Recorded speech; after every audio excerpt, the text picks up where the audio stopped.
કાર્યક્રમમાં મહિલા અને બાળ વિકાસ વિભાગના જેન્ડર રિસોર્સ ઓફિસર મહેન્દ્ર મકવાણાએ કાર્યસ્થળે મહિલાઓની સુરક્ષા, જાતીય સતામણી નિવારણ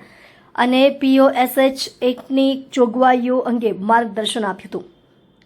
એડવોકેટ પ્રીતિબેન જોશીએ કાનૂની પાસાઓ અને વ્યવહારિક ઉદાહરણો દ્વારા આ વિષયને વધુ સ્પષ્ટ કર્યો. GSLSAના મેમ્બર સેક્રેટરી હેતલ પવારે પ્રેરણાદાયી સંબોધન આપ્યું હતું, જ્યારે મુખ્ય જિલ્લા ન્યાયાધીશ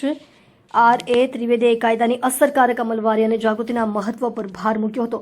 વર્કશોપની શરૂઆત ICCના ચેરપર્સન અને 14મા એડિશનલ સિનિયર સિવિલ જજ SV મુદલિયારે સ્વાગત પ્રવચનથી કરી હતી. અંતે DLSAના DR જોશીએ ઉપસ્થિત મહાનુભાવો, સ્ટાફ અને મીડિયા પ્રતિનિધિઓનો આભાર વ્યક્ત કર્યો હતો. આ કાર્યક્રમનો મુખ્ય ઉદ્દેશ્ય કાર્યસ્થળે મહિલાઓ માટે સુરક્ષિત અને સન્માનજનક વાતાવરણ નિર્માણ સાથે તેમના કાનૂની અધિકારો અંગે જાગૃતિ ફેલાવવાનો હતો.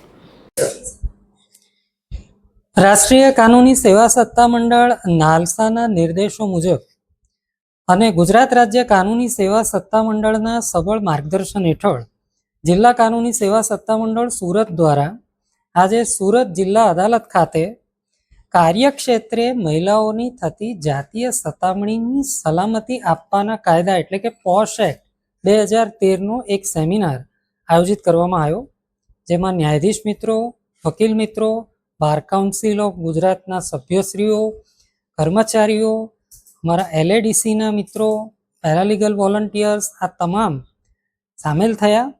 અને 2 અનુભવી resource person Gujarat gender resource સેન્ટરના gender resource officer Mahendra Makwana દ્વારા તથા બાર કાઉન્સિલ ઓફ ગુજરાતના પીઢ અને અનુભવી વકીલ પ્રીતિબેન જોશી દ્વારા આ કાયદાની જે પણ ગૂઢ જોગવાઈઓ છે અને તે કેમ ઉપયોગી છે અને તેનો પ્રસાર કેવી રીતે કરવો તે અંગે જાણકારી આપી. સુરત ડિસ્ટ્રિક્ટ કોર્ટ ખાતે જે આ કાયદા નીચે આંતરિક કમિટી બનાવવામાં આવે છે, ઇન્ટરનલ કમ્પ્લેન્ટ કમિટી, એના ચેરમેન જજ શ્રી મુદુલિયર મેડમ દ્વારા પણ આ સુરત જિલ્લા અદાલતમાં કેવી રીતે POSH કાયદો અમલી બન્યો છે તેનું તલસ્પર્શી માર્ગદર્શન આપવામાં આવ્યું છે. અને અમારા આ તમામ પ્રયાસમાં મને કહેતા ખૂબ આનંદ થાય છે કે ગુજરાત રાજ્ય કાનૂની સેવા સત્તામંડળના જે કારોબારી અધ્યક્ષ છે જસ્ટિસ કોકજે સાહેબ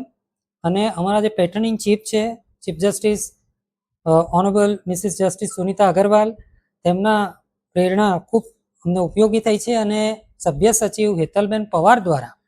અમને આમાં ઉપયોગી એવા સૂચન કરવામાં આવ્યા છે અને તેમના જ આ તમામ પ્રયાસના કારણે આજે અમે આ સફળતાથી આ કાર્યક્રમ કરી શક્યા છે અને અમને પૂરી આશા છે કે તમામ સુરત જિલ્લા અદાલત સાથે સંકળાયેલા કર્મચારીઓ, વકીલ મિત્રો, ન્યાયાધીશો અને જે આઉટસોર્સથી કામ કરવાવાળા છે તમામને આ કાયદાની સંબંધિત જાણકારી મળશે અને જરૂર પડે એનો ઉપયોગ કેવી રીતે કરવો અને કોનો સંપર્ક કરવો એની માહિતી મળશે. મારી સાથે આ પ્રયાસમાં મને કહેતા આનંદ થાય છે કે મારા બ્રધર એડિશનલ ડિસ્ટ્રિક્ટ જજ પરમાર સાહેબ અને મારી સિસ્ટર પ્રિન્સિપલ ફેમિલી જજ શાલિની જૈન મેડમ પણ હાજર રહ્યા અને તેમણે પણ કાર્યક્રમને સફળ બનાવવામાં ખૂબ સારી અમને મદદ કરી છે. Thank you.